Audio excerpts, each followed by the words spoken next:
Mad Max, that's my new nickname for you, which is probably the worst and probably for a ton of time.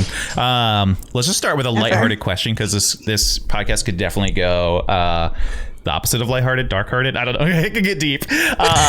Dark-sided. Yeah. One, do you like ice cream? And two, if yes, what is your favorite flavor?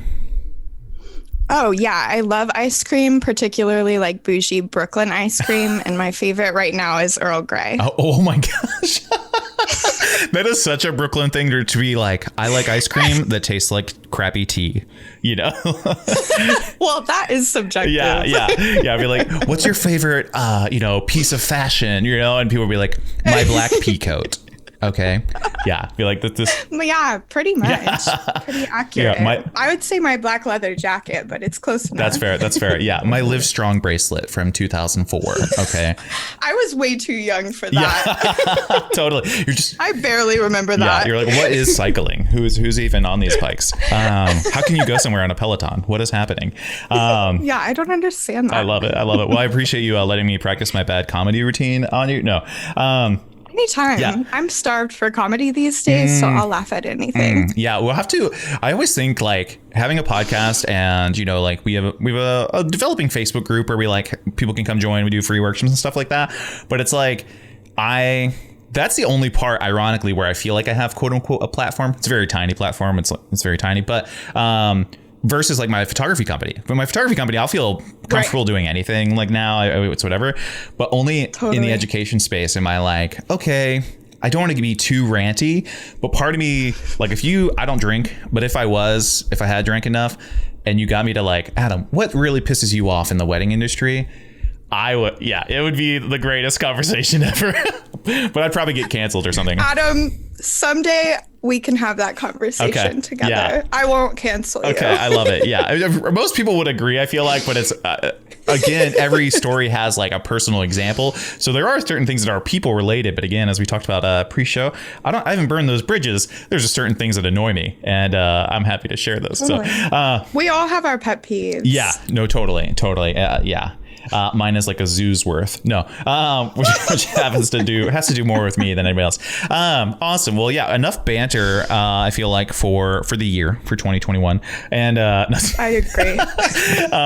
This is. I don't like small talk. Yeah. We're like, get out of here. This is worse. Yeah.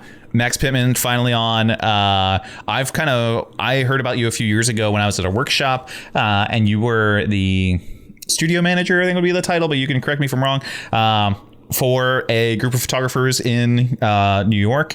And I was like, oh, that's really cool. And like seeing a successful boutique, of photographers, a collective, if you will, all those kinds of things that people use, all the cool kids in New York say, was like really cool. And then I was like, oh, there's a studio manager. Like she'd be a good person to talk to, because I had like thought about building a team and all that kind of stuff. So I knew you from there, and then now you are your own photographer, killing it, making awesome work, living in New York City, which I always feel like if you're living there and everything is paid and you have not negative. You're like, show me your fridge. Yeah. Did you eat today? Okay. Yeah. If you have non-negative, if you have a positive number in your bank account, I'm like, you're doing it. You're working. Like that's my standard for myself. Yes, I totally agree. So that's awesome. I love it. So tell me, fill in the gaps for me. Tell me a little bit about your story, how you got to New York City, and then what you've done since then.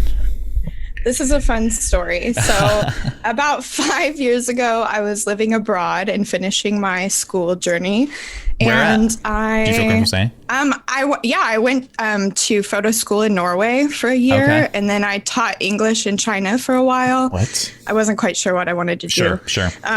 So after this adventure, I was going back home. It was a temporary thing. So I moved back to Kansas City with my family, ready to do the next thing, but not knowing what the next thing was. And I got so bored so fast, of course. And I saw a post on Facebook that a couple who were wedding photographers were looking for a nanny for 3 months in New York. And I was like, I'd never been to New York City, but I was like, that sounds like a lot of fun. I'm gonna apply.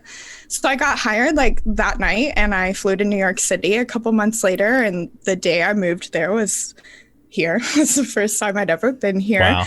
So I, went down 34th Street in Midtown Manhattan to my new apartment building, and I became a nanny to a 2-year-old.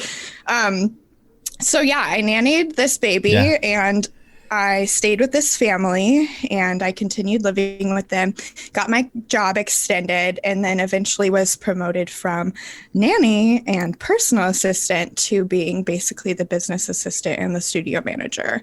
Oh, so that was the Hans. So they were the ones that like brought you on. Same family. That's cool. Same family the whole time. So I was living with them as a live-in nanny and continued to live with them as a live-in studio manager. Yeah. And that's how we did life for about 2 years total, back and forth. There were photographers in New York, Florida, and LA. So we were kind of bouncing a little bit between those places, but mostly living in New York. And yeah, I did that until I was fired, which was a year ago in January. So a little bit over. Oh, wow. Or 2 years ago. Sorry, 2 years ago. Yeah. This January. Yeah, 2 years ago now. Sorry. So yeah, it's been, I've had 4 years in New York, and my first half was with the Hans, first as a nanny and then running their photography studio. Okay. And then I've had 2 years kind of post Hans free of that, where I spent 1 year really depressed living in Bushwick, not doing a whole lot and trying to get away from the wedding industry. And then 1 year where I decided, to launch my business, and we're a little over a year in now to my own thing. So that's really cool. That's awesome. Yeah. Don't feel bad. Everybody I've ever met from Bushwick is depressed, so it's it makes sense. I live in Park Slope now, which is definitely a different vibe. Yeah, but 100%. it worked for the time being. I was like really I moved there in an Uber in a snowstorm and had no money, and I was like, all right, like we're just going to make this work until it was time to make another move. That's awesome. Yeah, I feel like Bushwick is for people who don't know New York City, like there's Brooklyn and there's like, we'll call it global Brooklyn, which probably isn't the best way to say it. But there's a bunch of little like mainland Brooklyn. Yeah, mainland Brooklyn. And then there's a bunch of little pieces of what people call Brooklyn. Like if you cross the river and you're south of the bridge, people would say it's Brooklyn, and it's like you're in Brooklyn. Yeah, and then there are little parts of it, and so it's like, hey, if you've seen the Brooklyn Bridge, you're like in Williamsburg or Dumbo, like you're hanging out, and that's totally fine. Safe hipster pizza, ice creamville, totally great. Maybe some donuts. Yep. But then as you work further east and southeast, there's Bushwick and there's Park Slope, and there's some other cool places. If you go really far, you'll go to like Diker Heights, but that's a different world too. And that's where the Christmas lights are. The best Christmas lights I've ever seen in my life. They're amazing. The literal, like, post-COVID, my wife and I are just going to go every year. It's freaking amazing. You really should. It's amazing. It's so worth it. We went once, and I was like, oh, okay. And I talked to, we're so off topic, but it's like, it's fine. The fact that there's a job for everybody, and that some of these people in Diker Heights, like, $1 million houses, all that kind of stuff. And they hired people. They just hired professional Christmas lights people. And I was like, like, you're like, do I need to move to Diker Heights and become a Christmas light specialist? Because I think I do. Yeah. Be like, photographers, if you want to paint with light, you got to switch jobs, Well, the thing about Bushwick is that everybody is like, oh, that's where Roberta's is, which is like this pizza place that a lot of people consider the best pizza in New York. But a fun fact about me is that I don't like pizza. I won't eat it. Hilarious. I don't enjoy it. Yeah. I hate the smell. I hate everything about it. So living there for me just meant that I couldn't walk to a grocery store, and, all my friends lived an hour away on the train. So we're glad to be past that little hump. It was a rough time in my life, but, I'm glad that I had that period in 2019, because when 2020 hit and all this craziness happened, I was like, still not as bad as last year. Yeah, no, totally. So I was ready. I was like so ready for it. That's awesome. Yeah, I mean, I think it's those kind of hard times in our lives, like, really, it's probably something that I found in my own life annoys my wife. Like, I got kicked out of college and went through a whole lot of like shame and all kinds of stuff. And we talked about pre-show, like, I went to a college and got kicked out for things that any other college people would be like, what? would not kick you out for. Yeah. I'm confident I know plenty of people with your story. And so, you know, I was like, but again, in my brain, I was like, oh yeah, Adam is the worst human being that's ever lived. You know, I fucked up. I'm I'm worse than Saddam Hussein. You know, like I thought all kinds of horrible things. And like, but now having done that, I'm kind of like, life can never get that bad, like in my mind. And like, I'll never feel that bad again. Yeah, exactly. Whereas I'll at least my promise to myself was I'll never feel that bad about myself again. Yeah. Because regardless, I don't treat myself with that kind of like shame anymore. You know, like I don't view myself that way anymore. But I get it. I've been there when you're just laying there like, I don't deserve to be alive. Yeah. Like you just think that everything is over for you. I've been there. Yeah. But it's funny seeing other people who maybe haven't gone through that kind of thing, which I'm like, you're lucky, like you're blessed. Like, please. I don't want anyone I love to go through that. But you see them like inklings of them going through it and you're like, and it's hard because I'm not, you know, at least for me, humor is my coping mechanism. So I would I'm funny about it. They're like, why are you laughing? I'm like, I can't stop laughing. It's not funny, but it is funny. Sorry. Yeah. So it's funny to watch you suffer like for the first time because I've been going through this for the past 3 years. Yeah. Like I was like, I'm clinically depressed as well. And during the pandemic, it was like, I'm not going to get more depressed than I've already been. But I had all these friends who were like experiencing depression for the first time. Yeah. And I'm like, just call me, been there, done that, got the t-shirt, like let me know. I can help you. I love it. Awesome. We've recovered and we're moving on, people. Exactly. That's cool. That's awesome. I think one of the things, you know, what does life look like for you right now? Or I guess like it's hard with 2020 and COVID stuff like that, but like you know, we've talked about this, you're making it, right? You're shooting stuff, paying the bills.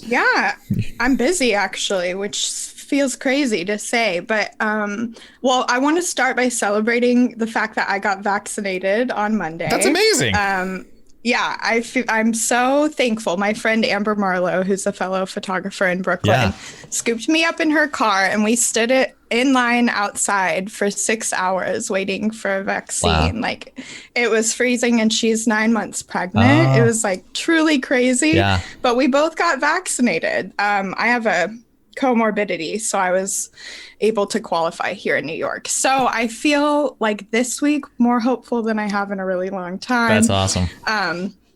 You know, but let's see. I got a dog over Christmas, so my day-to-day life is pretty much hanging out in Brooklyn with my dog. I don't really leave my neighborhood unless I am working. In which case, you know, depending on how far it is, I might get on the train or might take an Uber to the shoot, depending on which borough it's in. We're shooting like all outdoors in New York and have been this whole time because we're not, like, nothing is allowed over 10 people indoors. That's about to change, but for the most part, this entire year has been the same, you know? And I mean, it's pretty powerful that I, you know, don't leave my neighborhood. I'm mostly celibate. I'm a dog mom, and then I just work, you know. That's awesome. It's hilarious, but I'm lucky to still be doing this, you know, doing what I love in the midst of all this. But I launched my business a year ago and booked my first wedding season, which was supposed to be 2020. And that still hasn't happened yet. You know, like, so I have all these weddings, my first wedding season that will happen eventually that keep getting pushed. And in the meantime, I shoot portraits, elopements, and fashion. And that's what's been sustaining me basically this year. That's so cool. But thankfully, I was like an elopement photographer, quote unquote, and a city hall photographer before the pandemic. So I was able to pivot, for lack of a better word, pretty quickly, you know, which was definitely a great thing. Yeah, you were already in those circles. Whereas, like, if I was trying to pivot to like outdoor adventure elopements, people were like, no, like I live in DC and I shoot usually big weddings, and now that's not happening. So I get that. I just had more of the other in my portfolio already, so it was like, all right, like I guess this will work. I'm so excited to shoot these weddings. I actually have a couple in DC, so we'll have to link grab up a coffee or something. But you know, I'm like, when will this happen? I have no clue. Well, it's hard too, and everybody talks about this, right? And I forget when this will come out, probably like March. So maybe by that time you'll have second shot, I'll be vaccinated, you know, whatever the case may be. But it's like, this is the year where like 2020 was, doom and gloom for some people. Obviously, we've seen friends on Instagram and other places that are like nothing bad has happened, but that's a whole other topic. Like the world is kind of just continuing on. Yeah, it's wild. Yeah.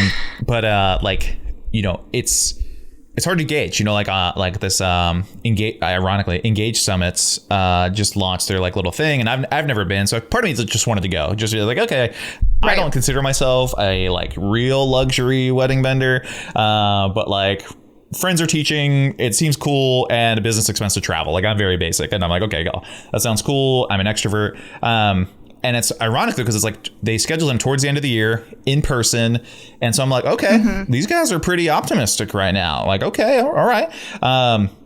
And not to, talk down to them or anything, but living in DC, right, and New York City, like very strict, and a culture of like, like I had a friend from Texas visit we were shooting something, and we walked around and he was like, everybody's wearing their masks. I was like, oh yeah, bro, like it's not a thing here. Like we are doing. Oh yeah, we actually care about each other here. Yes, right. It's true. Yeah. The collective good is actually something on people's mind. Yeah. Which I feel like happens in cities often, but we. It does. So I was just kind of like, one, because I got to answer, at least to my other person I live with, my spouse, and I was like, hey, I wonder what their COVID guidelines will be, or at least at the moment, do they have anything that they would say is like, hey, we'll abide by local law, or hey, we'll like this is the threshold we have to make before we hold this event. Yeah, or just like, hey, this is what we're gonna expect of everybody, or like whatever. Right. Even if it was just like, even if they just again set the expectation, even if it's like, hey, we expect that this will be like any other Engage. Merry Christmas, whatever.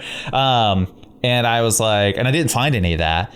And I'm like, I would just like to know, like, what's my expectation? But then again, part of me is like, well, optimistically, if everything goes right, I'll be vaccinated by, let's even say July. Let's just go really far. Right. And say, even if I'm vaccinated by July, I wouldn't care as much, right? I'd be a little less stressed about those kinds of things, and totally, and can kind of manage my own expectations, right? Which probably for the rest of my life will probably be mask on airplanes, and then hang out like normal. Yeah, that things have changed. Yeah, right. Totally. But it's interesting. It's like well, knowing their politics, at Engage, I wouldn't be surprised if the plan is just to kind of smile and pretend like COVID isn't happening. That's another topic for another day. We're not spilling all the tea, Max. Again, I don't know. Don't ask me on your podcast, Adam, if you don't want my opinion. Yeah, I'll call you after this. I'm just kidding. Yeah, I'm not. I don't know. We'll see. It's real, though. It's real. Like, we're not going to be back to normal by late fall, whatever normal means. So I'm with you. Yeah. It's like, it's hard to even look forward to things for me right now, because it's like I just haven't had something planned that happened for more than 2 months in advance, like this entire year. Like that's not how I live anymore. Yeah, so. No, totally. Yeah, it's like pre-COVID, it's like, oh yeah, I have a wedding on a private island 2 years from now. I'm so pumped. And this will be great. Yeah, and the closer we get, it's like, ooh. But at least for me, I do feel optimistic. I do feel moderately optimistic, and like, I don't know what any of this stuff is, but okay, awesome. So yeah, living in Brooklyn, crushing it. You got to pivot, and you're making it work. I love that. I want to ask, as much as you feel comfortable, like, tell me about the experience with the Hans, and then your impression of kind of what happened last year, and your perspective as like not an employee when that happened. So we'll take the first question first. So like, worked for 2 years, you're a nanny, you had some photo experience, so that was kind of cool, right? I'm sure that happened in the interview, Yeah, I did a little bit. I hadn't really gotten into the wedding world or anything, but I had gone to Uganda for a media internship where I was doing photo video. And then also in Norway, I got some technical training. So I was at the very beginning of my career, but obviously pretty quickly I was, helping shoot engagement sessions and things like that when necessary. So yeah, it started out, I started out very optimistic. I was working a lot and definitely, was just beginning to understand things about the industry. But I'm the kind of person who loves to sit in a room and just soak up the energy and listen and observe people. So it was an awesome time for me in that I got introduced to so many incredible people. We went all over the country. just meeting different communities of photographers and planners. Doing workshops and stuff. Doing workshops as they started their Hustle and Flow workshop schedule, which basically happened because I was able to take over some of the photo business. So I actually watched that go from, just one small workshop when I moved in to what it was by the end, which was, multi-city tours and things like that. So, and to their credit, like sold out venues, there were a lot of people attending at that time. So I worked a lot and I was very underpaid, which looking back now was something that I definitely wish I would have advocated for myself more, but I didn't really understand how to do so. But, for the most part, it was a good experience and a learning experience. But I also saw a lot of bigoted behavior, I guess I would say, start to pop up, like when I got involved with the wedding work, just things about our couples and our clients and people in New York being like very diverse that rubbed me the wrong way, and I just kind of started to be like, there are like rumblings about these people that they have a past, and that they're kind of disliked in some circles. I wasn't even involved in the wedding industry, so I hadn't really seen any of that until, I had already been working for them for a matter of months, but it was pretty easy to put the pieces together, right? And as I go through this experience, I realized that like these people have a tendency to make friends with especially like young women in their 20s and like get really, really close to them and do good things for them, like champion their business or pay for their website hosting or, get them jobs or, even, hey, you can shoot this wedding for free, but you can use it for your portfolio, like really enticing things. And they would take us on trips or give gifts, like really extravagant things. And they would kind of love bomb and, get people wrapped up in their family. And then, they would leave. There would be some big falling out. And then we would not be allowed to talk to that person again. And they would just like never come around. Like there'd be some kind of fight or something. And I was always like, this is really weird because I, have a lot of friends in my life on all different levels of closeness, but for the most part, they stick around, like for the most part, I'm not going through groups of friends every 12 months. So I was like, what is going on with these people? And as I just got deeper and deeper in, I realized that like, quite frankly, they were just like, they were bullies. They were bullies. And people had information and stories, and even friends of like mutual friends had stories of things that they'd done that were really either inappropriate or really racist or homophobic. And I, being a queer woman with a family of multiple races, like these are things that obviously were just disturbing my spirit from the very beginning, but I wanted to believe the best about the Huns, like I'm not the type to just be like, these people are psychopaths for sure. And there's a like, weird balance. Why would you think that? Why would you think that? Yeah, there's a weird balance too, not to interrupt, but like, one, you are, oh, please. No, just kidding. Like that. Like this, we talked about your age before the show, but pretty young at that time. Oh yeah, I was 20. Yeah, it was just crazy. But again, if you told everybody like, hey, this is my job, they'd be like, oh, that's really cool, right? Like, that's amazing. Yeah, totally. And not that outweighs or excuses any bad behavior or anything like that, but it's like that situation is tough to watch, right? And also too, like, I don't know if this is some of what you saw maybe, but you always heard, I grew up in like the music world and like, was a touring musician for a little bit and then put out an album and helped out bands and stuff like that. And then photographed bands. Yeah. That's what I always tell couples when they're like, we like your kind of, people say that my work is edgy and I'm like, my work is not edgy. I'm boring. But you know where it comes from. You're like, I get it. I always be like, I toured in a metal band and they're like, oh, okay. And I'm like, yeah, trust me. Like we can throw down, but, I always think of like the stereotypical, the rock star story, right? Like Hustle and Flow blew up for them. And as far as I know, based on what we saw, again, in social media, like they were solid photographers, right? At least like whatever, somehow making money, right? They're making it. And, totally. Oh yeah, for sure. Money was coming in. Yeah. And then Hustle and Flow is doing well, right? So it's like, in my mind, that's the good thing. But then it usually is like when your success is greater than what your character can support. This is like an old school Christian college thing. When your success is greater than the character can support, that's where there's a tension. And it's, it's like, that exactly. That's where it seems like, hey, all the success, like it's okay for people to make mistakes, but eventually like how you handle or talk about those past mistakes or your current ones that you're making, like even for me, right? Like it's like, okay, I have to think about things differently, or else it's going to come out and it will be bad, or it look bad, or look worse than it maybe is, or all these kinds of things. And it sounds like it was also actually bad and not nice, and that's tough.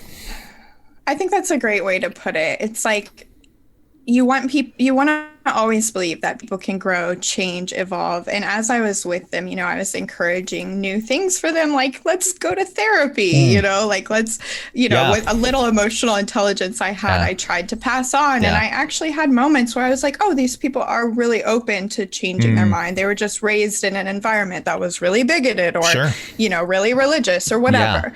And that's still how I want to treat people, as long as they're not actively harming others. I've changed my mind about some boundaries, like where that line is drawn. Sure.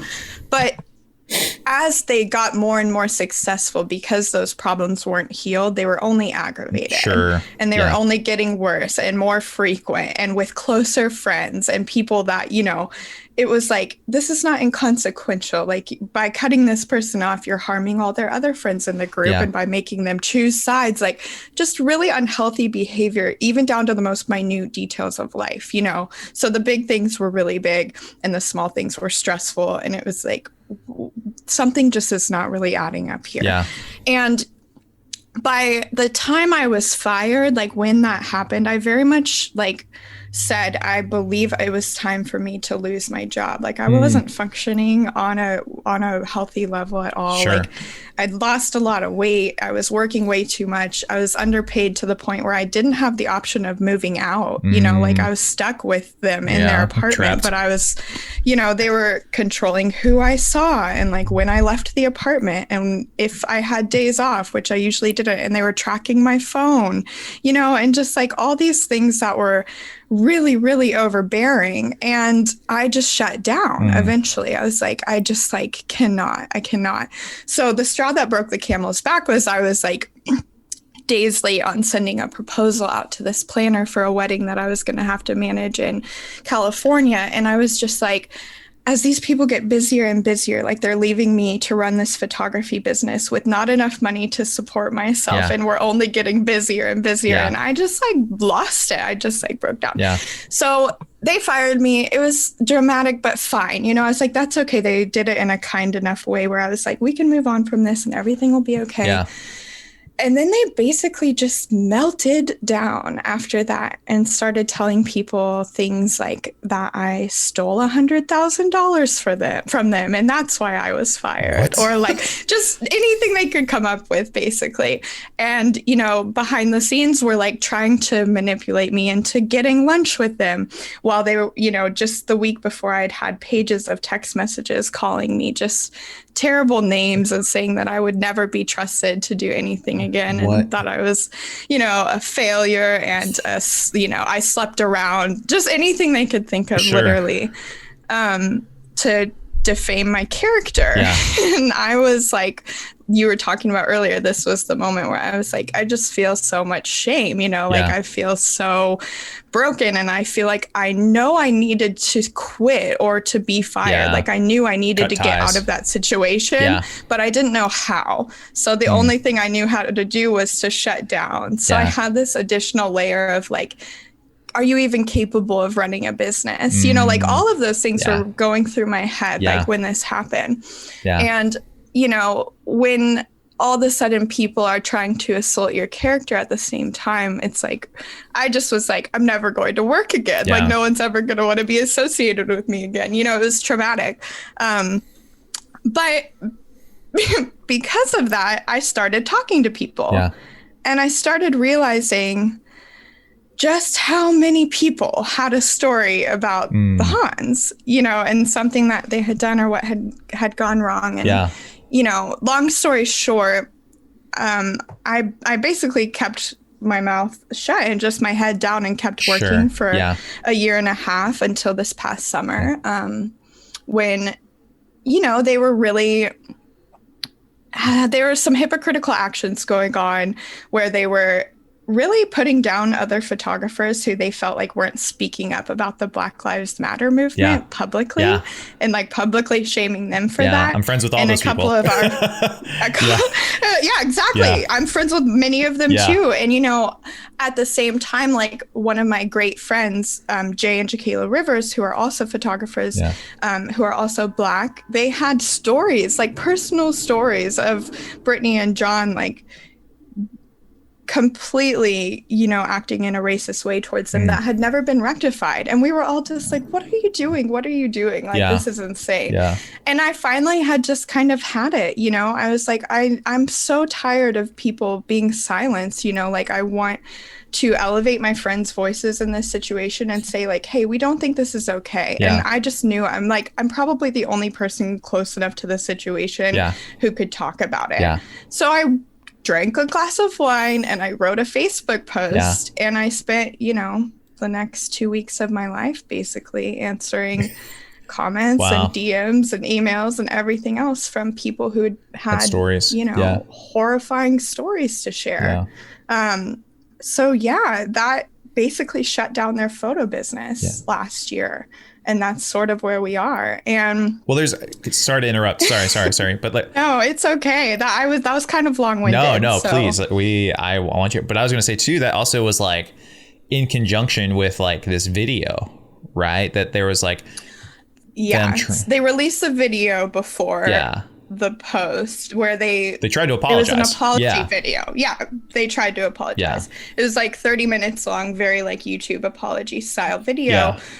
But it was just like incredibly like tone deaf and self-centering and, you know, white experience centering and just unfortunately everything an apology shouldn't be. And I think that made the whole thing even worse, you know, bite them harder because it was like, I can tell that you're not trying to change. You know, I never got a personal apology. Like, it's like nobody did. It's like the intent versus the delivery. And, you know, even at least for me being on the outside, like they're industry people I've seen on conference things that I've also been, you know, whatever. So I'm like, okay, I don't know them as well as you do, right? Like you're close enough to the fire to know the flame, you know, and but in my mind, I was like, that's probably what we would all do, right? Is like, okay, well, let me apologize or let me say sorry or let me do this thing. So in my mind, it was like when I pressed play, I was like, oh, okay, this is cool. Like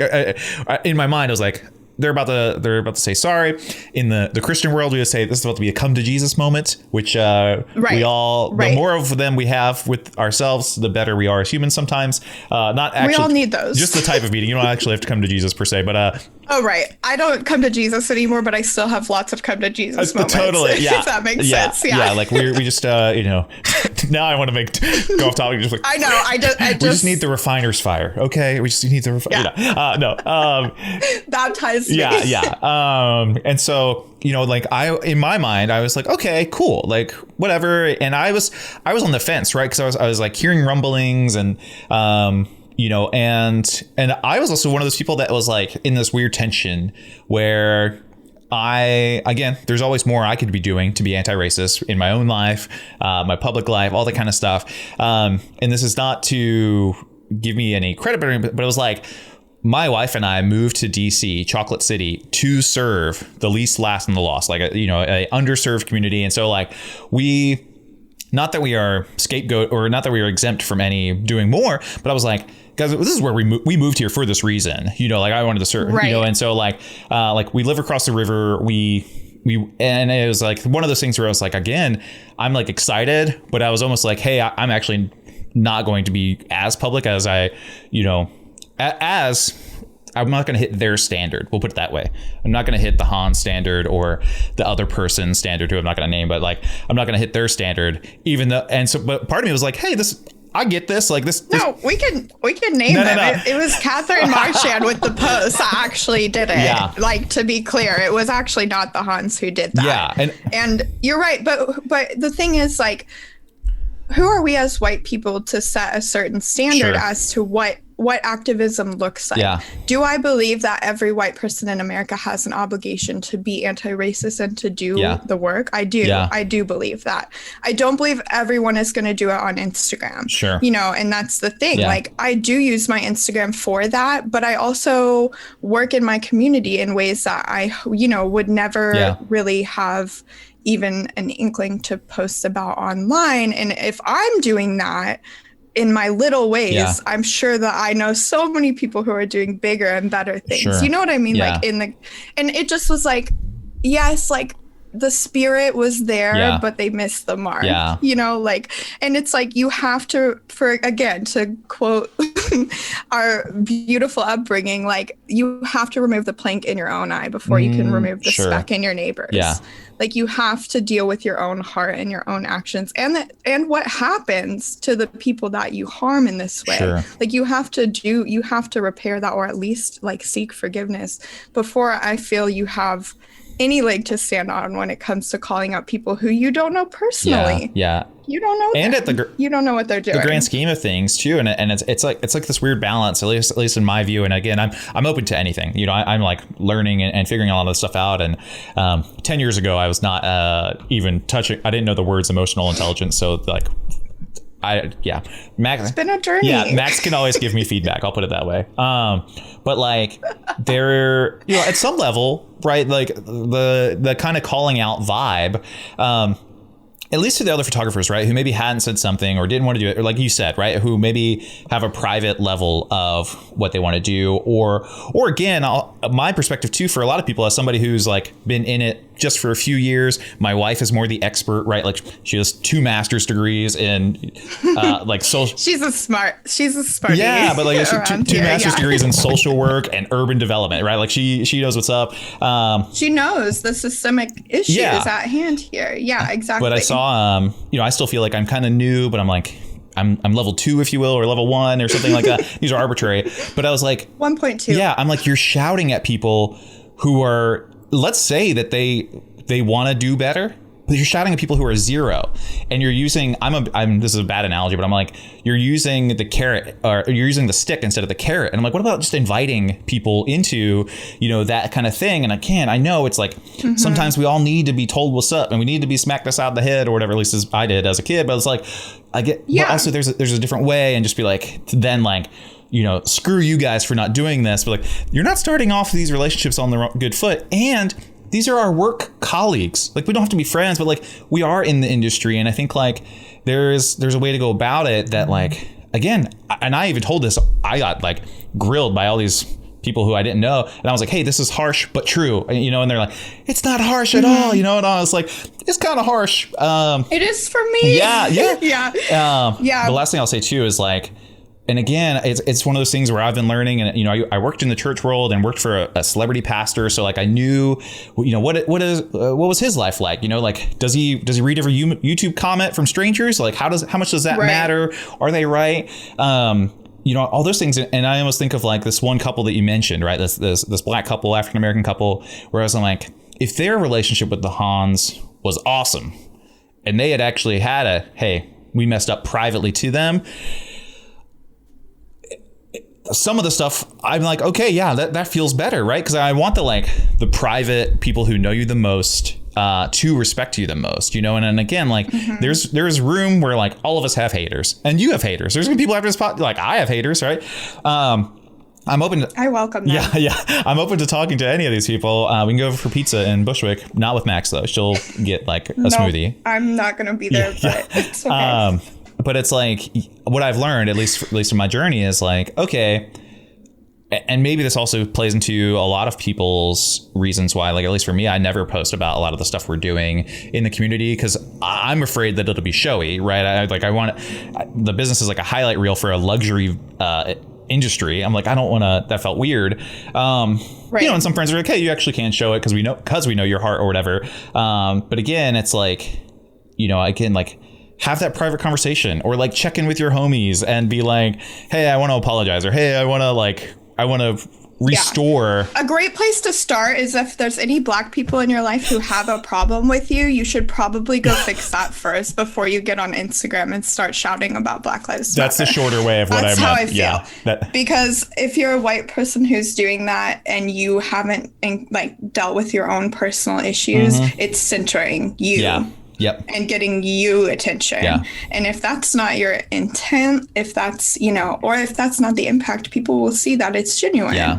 But you can't, I don't know. I just was like, I don't know what y'all expected to happen right now, but it's, I'm not interested in something that came from this past year for me, which I'm really thankful for, is the realization that, I'm simply not interested in staying quiet about anything anymore because I don't want to exist in an industry where people are enabled to continue with like predatory behavior or just, honestly, any of these things that we don't have a tolerance for. Like, I don't want to exist in a system where people like that can thrive, because that means that someday if I get to the top of this industry, I'm going to be around a lot of people whose values and morals, who have stepped on other people to get there, like whatever it might be. Yeah. And the thing with the Huns is I felt like when that situation ended for me, I just wished so badly that one of the thousands of adults, that were over the age of 22 that had a serious problem with these people had actually spoken about it, like either not only to them, but also somewhat publicly in some manner, so that when this all happened, it wasn't like this feigned shock and surprise. It was like, no, this is how these people behave. And we know that. Yeah.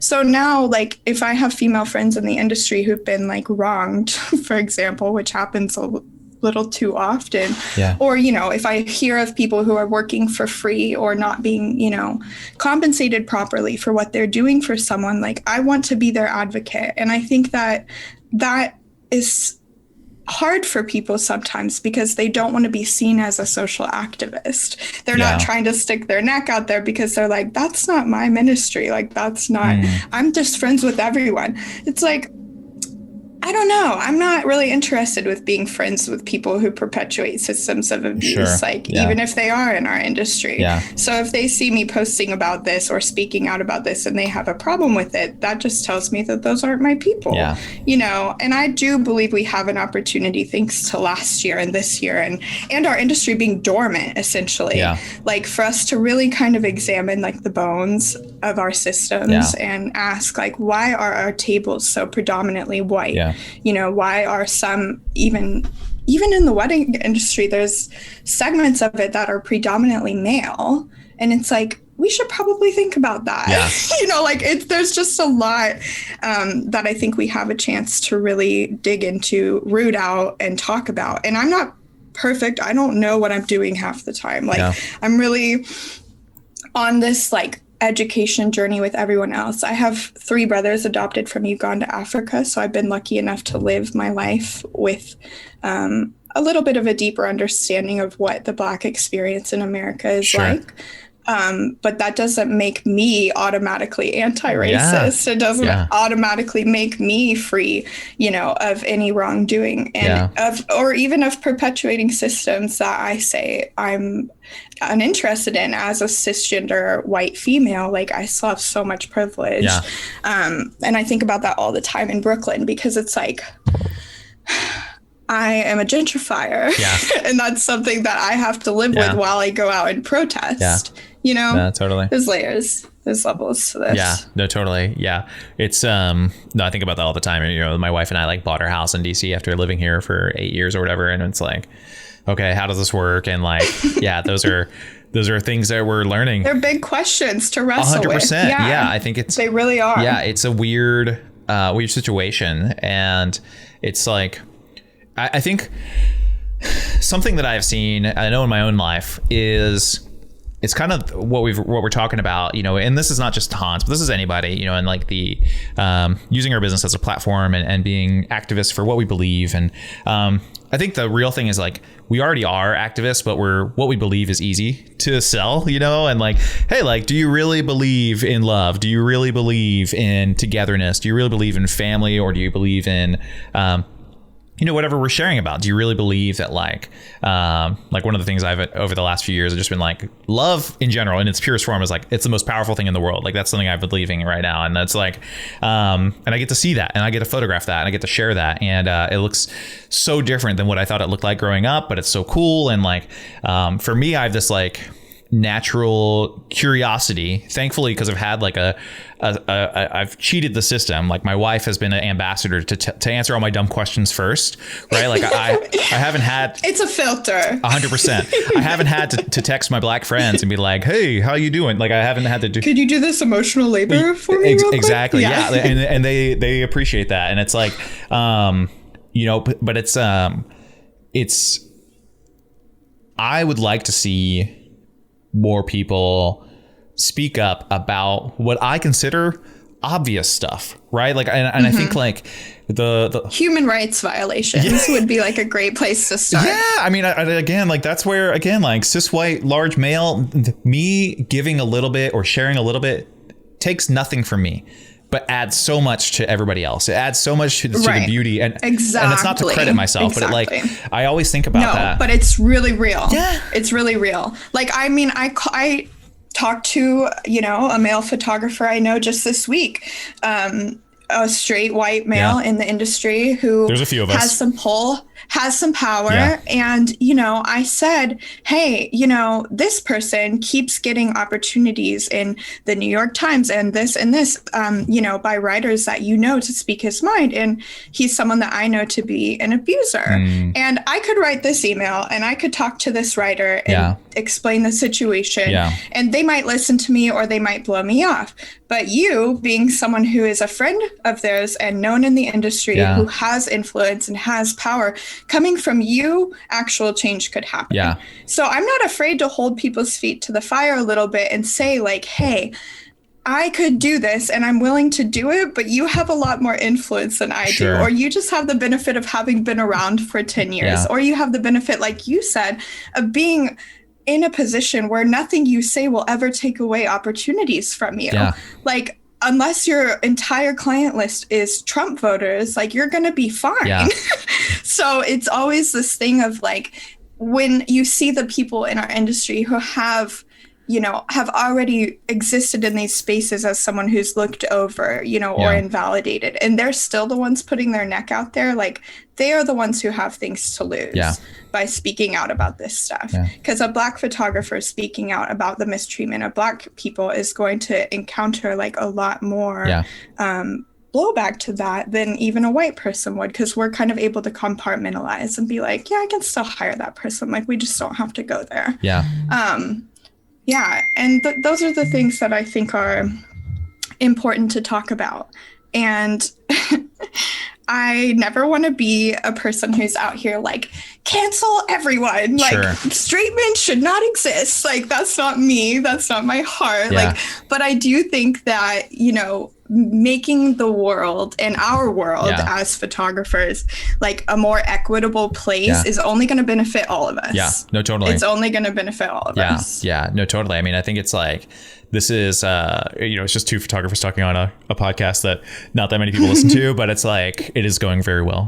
But it's like, thank God. No, I love it. But it's like the idea of like, I talk about this, and this is not some noble thing. It's something I'm learning for my own self, because, I'm also learning, it's like, I'm an Enneagram 8, and throughout my whole life, like I'm prone to burn the bridges. I'm prone to be like, okay, bye, you know, and, I joke about that in Facebook groups sometimes, because I'll see newer photographers who are like, I had a client who told me they didn't like my style, and I'm just like, bye, you know, or whatever. Like, I'll just, you know, just like, hey, I'm trying to help promote some boundaries. To like, hey, don't lose sleep over this. But, you know, like, but I think, at least for me, what really helped in my own times of shame and getting kicked out of college and all that kind of stuff, and it's obviously very different than what, you know, the Hans did and all this kind of stuff, but it's like,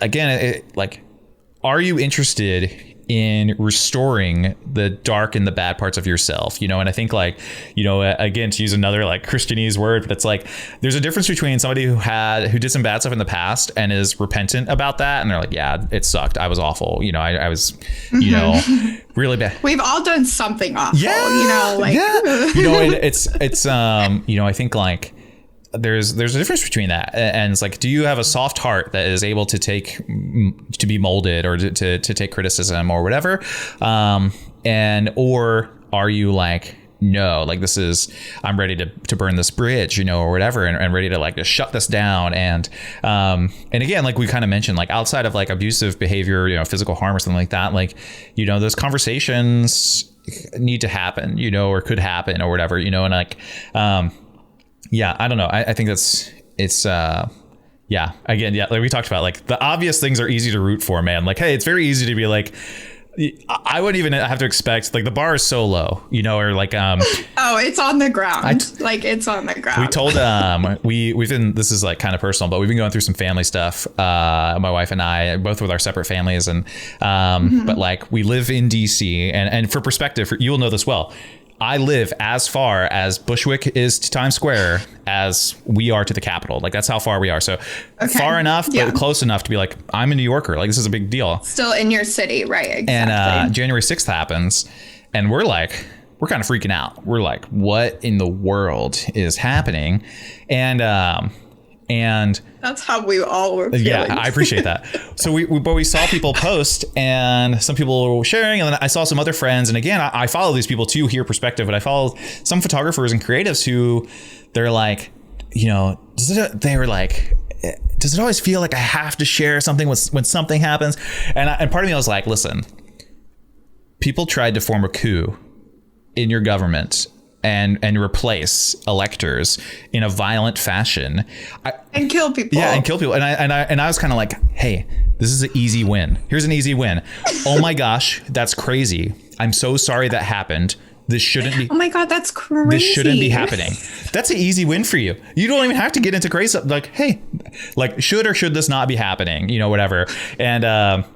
And it's one of those things where it's like, we got, you know, I probably got more texts than I've ever gotten, even on wedding day, like 200 texts that were like, hey, are you okay? Checking in on you. Friends from all over the world, whatever. And I was like, yeah, we're okay. You know, whatever. How close are you? What's going on? Whatever. But our families, the only conversations we had with our families were like, it's the same as last summer, the same as BLM. And I was like, what? One, even if it was, which you and I would agree that it's not, even if it was, the first thing, like, if 9/11 happened again, I'm not gonna be like, Maddie, think about the crazy geopolitical implications of what's happening. I'd be like, Max, are you okay? Like, are you okay? Right. Like, that's especially with family, right? Like, I would expect like a colleague or whatever, but like family would be like, hey, are you guys okay? And we didn't get that. And so luckily I'm broken enough to joke about that. But I'm just like, what is happening? No. Well, I mean, I'm going to level with you. Like, my grandparents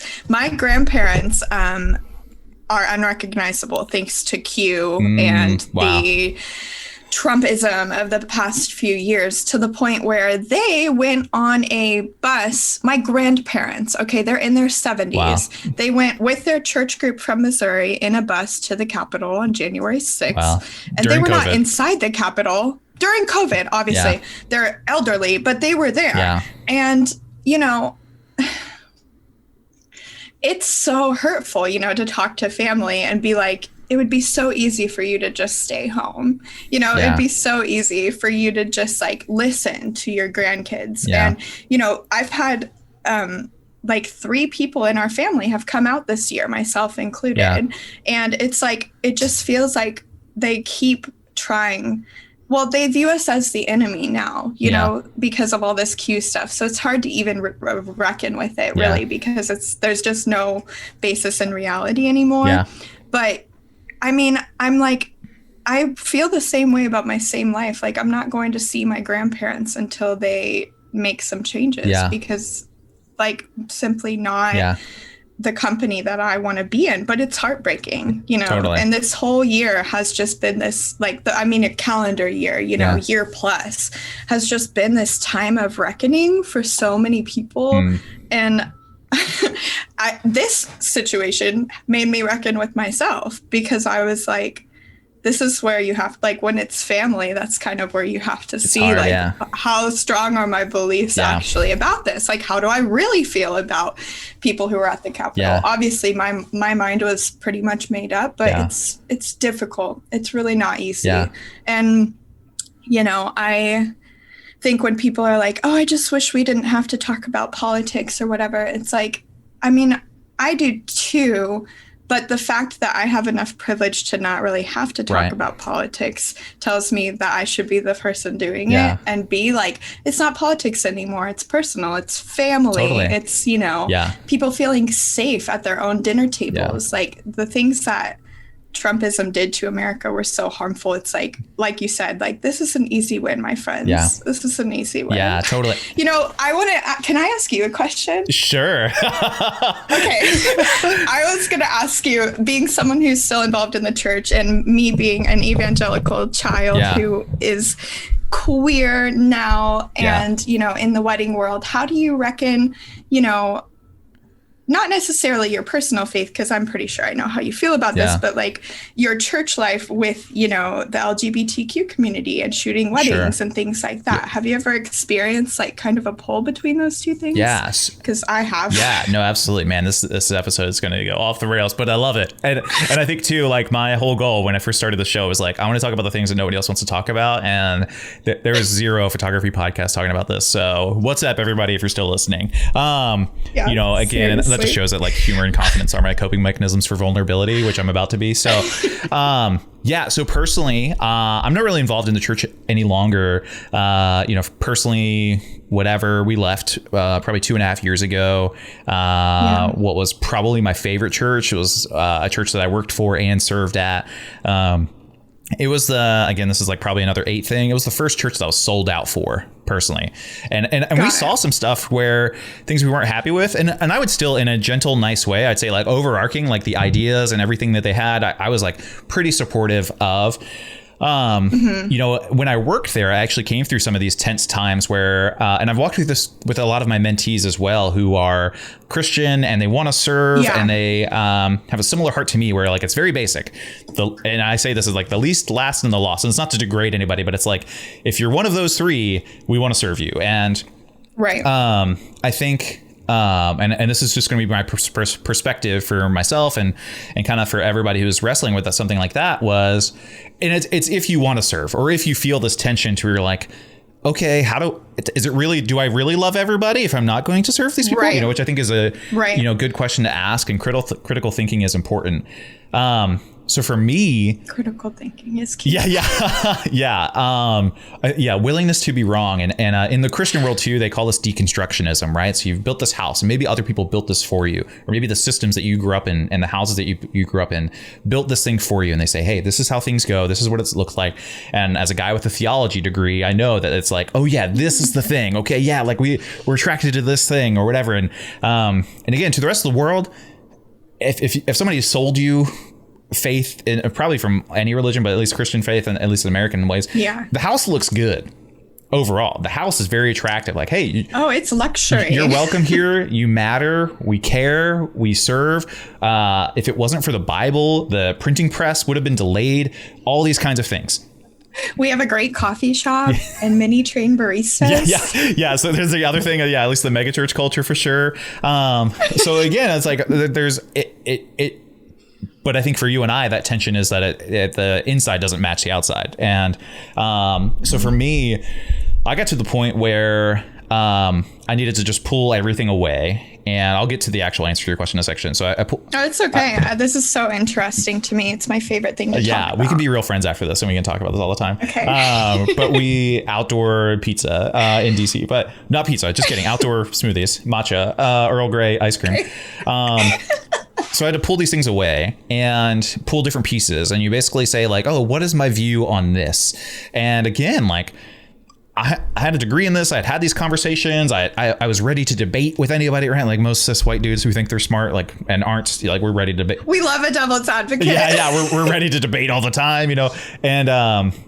And over time, as I developed my own soft and compassionate and empathetic heart for other reasons, I was like, oh, my views do not align with that gentleness. And it's weird for a cis white bearded dude to be like, one of my chief goals in life is to be gentle. You know, I love you that, know, though. and it's like, I'm not gonna be perfect at it because I'm still a 800-pound gorilla, but I also want to be, I want to be gentle. Stop. And so, shouldn't we all just aspire to be a little bit more gentle? Yeah, no, totally. And so for me, to get back to the point was I was shooting weddings as I was working for this church, and the church was super cool, very supportive of my work, and lots of good buddies. Like, it was a good experience. We're still friends with a lot of those people. Yeah. But I had my own tension where I got my first inquiry for a bride wedding, and I was like, oh, okay, cool. You know, I was like, I've never shot one of those. I think I would like to. You know, I didn't really have a category for it in my brain. And I also, on the business side, I was kind of like, can I do a good job? Because I've never done this before, you know? So I was like, and I'm big on setting the tone. And so, you know, I emailed them back and I was like, hey, you guys would be my first. So no pressure to book at all. You know, I'm happy to go through this with you at all, but at the same time too, they're trying to hire a wedding photographer, and again, talking about emotional labor, I don't want them to have to, you know, answer all my questions. It's cool. Yeah, I really respect that answer, actually. Like, so that was kind of the first thing, first situation where that happened. But during that like inquiry phase, right, like I replied to the email once I figured it out. I talked to some people at my church, some other Christian brothers and sisters, and brethren. Yes, yeah.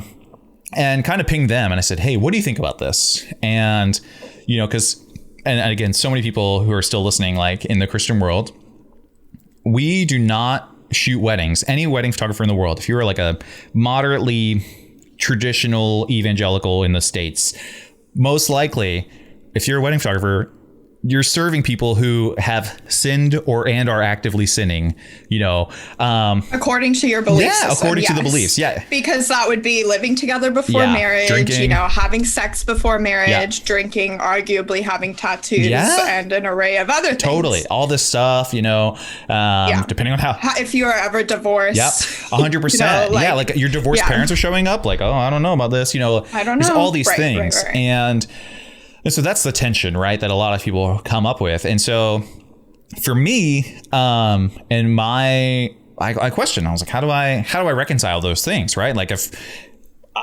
there's no, I found no reason that I shouldn't serve those people or anybody. And again, kind of like we talked about before, there is a privilege to where like there's nothing that could hurt me from this, right? Like unless this couple is actively, hey, we hate fat bearded dudes, I'm probably going to be fine. No, the hurt would probably most likely come from your colleagues in the church. Yeah. And so, if anything, and so I made the decision at that time, because I was employed by the church, I wasn't going to do it. But this was like 9 years ago. And I was like, I'm not going to do that. But I felt bad. And not like that it matters that I felt bad, but I was like, I feel like I want to do this, you know? And again, I'm shooting weddings for all these other people and whatever. And like, it feels unfair, right? Obviously. And I went full time, and then, you know, kind of the fire hose went off, and I, you know, to this day, I'll shoot weddings for anybody, because I think like, again, I feel like I lose credit. Like, again, I'm not really in the church anymore. I'm like, I don't talk about faith that often anymore because of like, I got out of what I would consider, and again, I don't use this language because again, it's something I never thought I'd have to use this language.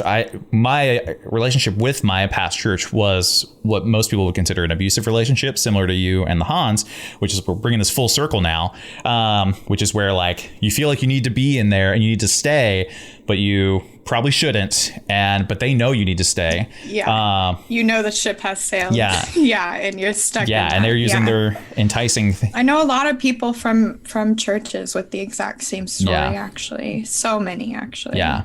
So my thing now, and I've probably flipped the other way to like, if my faith ever reconstructed in different ways, the inside would look different. And that inside is, I have a video. So if somebody fills out my contact form, it goes to a thank you page, right? And but I have a video there, and most people don't see this video unless they email me. And it basically talks. I'm gonna go email you. Yeah. It talks about this, and it basically says like, I don't care who you are, what you weigh, who you love, and it's like your story and the depth of your relationship is what I care about most. And so if you trust me enough to invite me into that story, I'm going to make sure that I steward that well. And so that's kind of been my take. And so, I photographed like 2 groom weddings. They were my first ones. And they were super patient with me when I asked dumb questions, or they were like, hey, we don't really like this pose. And obviously also too, we'll have another conversation on the podcast soon, probably about like photographing your first gay couple or LGBTQ couple where, also people are just different, right? So it's like, hey, who they love is different, but they're not all the same in their own group too. So, one couple might be like, hey, we're really lovey-dovey. One couple's like, no. But that's just, no, one of the best things I've learned from shooting people in the I cannot say that from photographing people in the LGBTQ plus community. I just didn't want to say that I was shooting them. Someone's gonna take that out of context and cancel me. But we should be asking every couple how they like to be posed and how much PDA they enjoy, and all these questions that I ask my, queer community, because out of respect for them. Sure. And, I'm in New York, where it is a very inclusive place, but if you're anywhere else, like there might even be, an element of uneasiness or danger added to a session if you like make people do things they're uncomfortable with. But what I realized is like straights are no different. Like we all have unique relationships, and it's actually made me just better at posing for each couple in general. Because instead of assuming, the gender roles or how they hug each other or anything else, like it's more specialized to that couple. Totally. So, no, 100%. So to wrap that question up, and you can go further if you want, but I basically now, no, thanks for sharing. I appreciate it so much. Yeah, I'll shoot whoever. And I think, I'm lucky enough that when couples do sign and trust me and feel comfortable with it, it's, a lot of them have volunteered to answer the dumb questions, especially like, man, this episode is so weird, but so good. But like also too, like that's what I'm here for. But as a straight dude, right? When somebody says the word lesbian to me, I'm working on what that word means now in the new going forward. But in the past, that word meant something to me that was very different than what we're seeing. And so that's like an interesting take as well. And also too, like photographing my bride couples is like, I also think about, these are things, again, they don't teach you in photo school. Think about the straight white male gaze, and I'm also like, hey, like if I think they look good or attractive, most of the time that is also what the other partner thinks, but also I'm like, hey, I wonder what they like about them too. So I ask those questions as well and like dive deeper with permission and consent and all that stuff. And it's a weird world, but I think like for me, it's been one of those things where they know that now I can be like, what we talked about, like an advocate. I can step in the gap, and they know that like the 800-pound gorilla, if you will. Stop calling yourself. Yeah, no, it's okay. Max is the first dog on the podcast, everybody. Oh, really? Yeah. This is Minnie. She's getting a little needy. I love it. So she's going to appear. No, it's all cool. And so, we, I think like part of me is not that they need protection at some level, but in the levels they do, I'm there to protect. Dude. Yeah. And I'm obsessed with that. That's such a good way to put it. Like we all have something to offer to people who are different than us, Maybe it is just the feeling of like, if anyone says a comment to me, like Adam could just punch him in the face. 100%. Like that would make me feel better. This was... And then, there's my angle to it, which is like, oh, I'm a fellow queer. Like, yes, honey. Like we all have something to offer to each other. And I think like, that's the greater conversation we're trying to have here, right? Is like equity is important because we all are different, but we all have something to offer to each other at the same time, like I said, like the goal is not to cancel all straight white men. It's just to have them think like, hey, how can I be a better advocate for my, people in the industry who are like more disadvantaged than 100%. me. So, I love perspective that. is a big deal. And I think too, like circling back, bringing the plane down for a landing, if you will. Yes, thinking please. about the Hans or anybody who's been in that situation, right? Where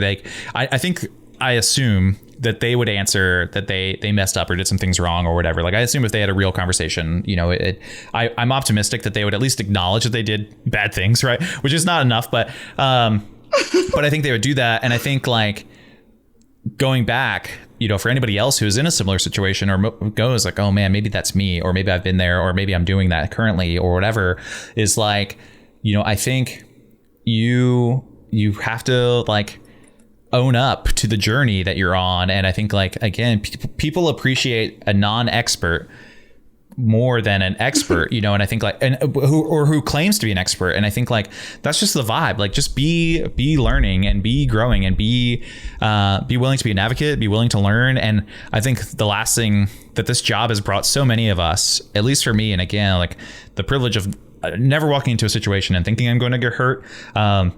Like I remember the first time one of my second shooters got sexually assaulted, and now there's multiple times of that, and I'm like, what the frick? Like no groomsman. It's happened to me. Yeah. No groomsman would ever come up to me and try to kiss me.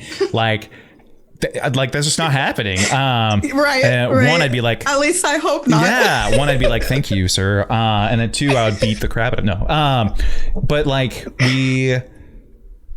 this job has brought me so much of an introduction into other places, people, cultures, things, even in, straight couples or whatever, which is still majority of what I shoot. Oh yeah. And you'll still see things that you would never. Yeah. And I love that. You would never be in the room before. And I love that. And it's been a paid trip to learn about other people. And I think a lot of us, if we come with that open curiosity and that love of like, I just want to know more about people. The same reason we want to travel and see the Eiffel Tower for the first time is the same reason that we can be like, hey, I want to shoot other couples, or I want to, take, if you do get one that is different, or any couple, right? Like, I remember when I first got my email, I was like, hey, do you shoot interracial couples? I was like, are there people that don't? Like, I had no idea. I was more of the like, yes, I had no idea. Right. So I was like, I was like, yeah, of course. And then you go into it and you're like, why do they ask? And you're like, well, film was originally developed to only serve, people of the same race at one time. I was going to say, like, my immediate family is multiracial, and I'm always in charge of hiring photographers for us, obviously. Yeah. And we only hire Black photographers because they're going to know how to edit our skin tones and not give us a ghost shadow situation. Yeah, no, totally. And I want to plug Andre at AUNDRE on Instagram right now because... Oh, really? Yeah. Amazing. He I've seen him speak before. I'm not a personal friend, but he's so incredible. I have so much respect for his work. Yeah. But he's launching this week, I think, an Equity Through Editing in program on Instagram. I saw that. Where you can learn, just how to edit different skin tones better. And again, like you said earlier, small win for all of us. Yeah, totally. Like educate yourself for free, like a little bit more about how to do this. And, the quality of your work goes up and your couples can see themselves how they're meant to be seen. Like it's hard but easy to say, I'm not an expert at this. I am a white person who mostly knows how to edit for my own skin tone. So like, let's learn a little bit more. Like, I think we're all... I love hearing from people like you, Adam, who've been here a long time and are still willing to like learn and change and grow and always talk to people from different backgrounds. And the people that you elevate on your platform, like I never fail to learn something incredible from. And I just really, really, really commend you for that. Because, we see a lot in our industry, like the same voices and the same ideas kind of getting recycled over and over again. And I think it's, more than equality, we need equity where we're all brought up to the same playing field and given these opportunities. And I'm just so happy to know you. Oh, I appreciate that. Of course. I was, something like this is always, is tough, right? And I think too, hopefully it came off in our, in this episode that like, neither of our hearts are to, like you said, to cancel anybody or I'm not trying to spill the tea on anybody per sense, but it's like it's okay for us to talk about things in our industry that could be better, and I think too, like the one reason I love podcasting still to this day is like right now, multiple people will listen to this, but they'll only be by themselves. And you think about things and you learn about things. And I think like it's a safe place you know, for anybody who maybe is like, man, I don't really care about that, to also be like, oh, well, maybe I could start to care, or at least they know another perspective, right? And that's been my whole goal. And I think like my goal is to have that balance to where like, yeah, I'm going to have some of the recycled people, if you will, right? We're going to have those people, right? Because they bring eyes and ears, right? And we're going to... They're respected for a reason. Yeah. Let me be clear. Like, I don't necessarily mean that as a drag to them, just more like, we got to have more. Yeah, it gets boring after a while, right? You know, it gets boring. And right. And it's like, what I found is there are just as good as voices that look or see differently or are different, that aren't as elevated, you know, per se, or, you know, because of the internet, right? Like, it's kind of like music too. Like, there are gonna be two bands that are just as famous and people have not heard of one or the other. Of either one. Yeah, exactly. Because they're in a different world. Totally. Yeah. And so like having somebody like so true. Like Andre, or like another Brooklynite is Noemi Marguerite. We had on Chinanga. She's awesome. Delphine Diallo, you know, like Dio Kasoko, like lots of cool people who, again, Brooklyn is stacked with so much talent. It's honestly unfair. Yeah, Dave Krugman, we had him on here. You know, so lots of cool people, and I think like that's the one thing that like wakes me up in the morning when I have podcast interviews. Like, I actually, before we got on, I was like, I looked at a competitor podcast and I was like, oh, like they have more episodes. They got that one person we wanted to have on and talk to them about that topic. And I don't think ignoring the fact that you just had Pete motherfucking Souza on the podcast, like, okay, whatever, it's fine. Yeah, well, that's just you know, I gotta flex every once in a while, and that was our as you should. That was our one chance to flex. Because again, it's like I want the same people that are like, oh, I want to go learn about Pete Souza to listen to this episode, you know. Or you know, to listen to Tayana Nelson's You're episode. in for a wild ride, but I love her. Yeah. She's from Kansas City, from Hometown Hero. Yeah, she was just on I know, I listened to it. It's amazing. She's cool. Awesome. I love her. We should wrap this up. Probably Let's do second it. longest episode ever. I'm long-winded. I love it. We'll just have you on another time. Where can people go to find out more about your work and support you and root for you? You'll probably get some DMs asking questions, I assume. You know, what's... I love DMs. I'm a proud Gen Z through and through. So you can hit me up on literally any social media platform. You can find me on Instagram at Max McQueen Photo and Max McQueen Daily. And you can find me on TikTok at Max McQueen Daily, which is my favorite platform, personally. I love it. You're gonna make me... TikTok is so addicting that I like just deleted it, and then I only go on when I want to. Yeah. And well, that's the thing. It's like you're like, I need to scroll to get inspired, but then 3 hours later you're like, I was entertained. I'm closer to making a TikTok, but I laughed a lot.